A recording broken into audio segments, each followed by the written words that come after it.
Hello guys. In this lecture, actually we would be discussing a bit of theoretical portion related to deployment. So the first thing to know about deployment is that they are all about rolling updates and seamless rollbacks. At a high level, we start with pods as a basic Kubernetes object.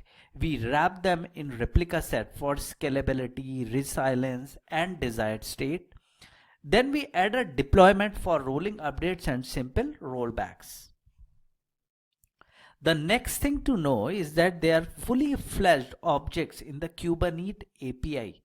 This means we define them in a manifest file that we feed to the deployment controller via the API server. So to recap, deployments manage replica sets and replica sets manage pods.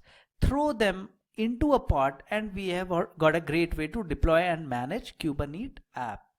Rolling updates the old way. Before we had deployment, we would deploy our apps via replication controller.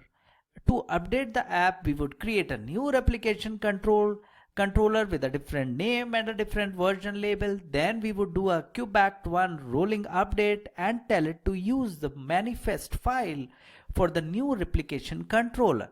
Kubernetes would then take care of the update. This process worked, but it was bit, not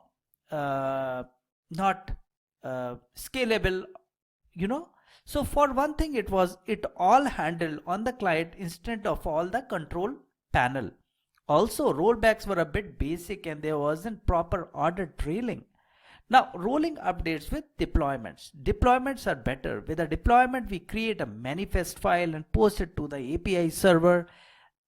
That gets even to the deployment controller and the app gets deployed on the cluster. Behind the scenes, we get a replica set and a bunch of pods. The deployment takes care of creating all of that for us.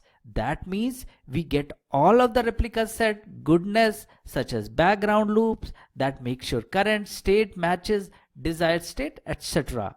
You should not directly manage replica sets that are created as part of a deployment. You should perform all action against the deployment object and leave the deployment to manage its own replica sets. When we need to push an update, we commit the changes to the same deployment manifest file and repost it to the API server. In the background, Kubernetes creates a new replica set and winds the old one down at the same time that it winds the new one up. Net result, we get a smoother rolling update with zero downtime and we can rinse and repeat the process for future updates. Just keep updating that manifest file and that's it.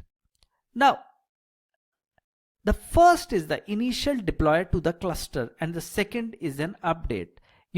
These are two deployment versions. We can observe that replica set associated with the first one has been worn down and no longer has any parts.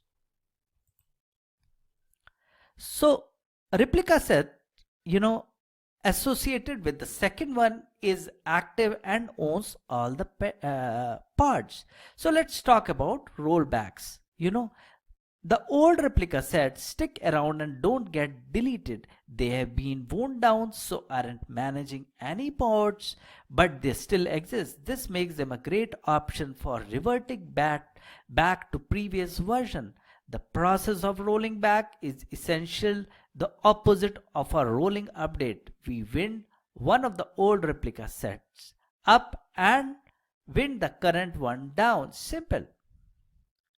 Now, we already have spoken about the deployment portion or we would be discussing in the forthcoming lecture. So for that, I put in a separate lecture where I would be discussing it.